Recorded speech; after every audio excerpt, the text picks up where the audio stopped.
Stéphanie, la Birmanie reste l'un des pays au monde les plus fermés depuis 18 ans. Ce pays de 46 millions d'habitants est dirigé par des généraux. Nous l'avons répété, la population vit dans la peur, la censure est omniprésente. En effet, il faut se rendre en Norvège, à Oslo, pour obtenir des informations indépendantes sur la situation à l'intérieur même de la Birmanie. Le reportage de Stéphanie Desjard et Laurent Beaufils.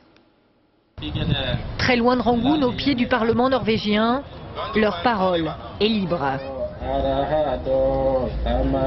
Ces Birmans en exil en appellent au monde occidental, contre le référendum constitutionnel en cours dans leur pays et pour l'urgence, les victimes du cyclone Nargis. Ils n'ont pas d'eau, pas de nourriture. Ils n'ont même plus d'abri. De retour à sa rédaction, Ai Ai, l'une des journalistes de la Democratic Voice of Burma, seul organe de presse en langue birmane indépendant, il émet depuis Oslo. À cet instant, Ai Ai prépare un sujet sur l'aide humanitaire. C'est très important. Je veux que les victimes birmanes entendent ce message. Je veux leur dire, ne désespérez pas, vous n'êtes pas seuls.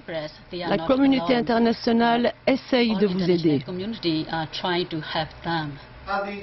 Grâce à des fonds venus d'Europe du Nord, un site web, une radio et même une chaîne de télévision.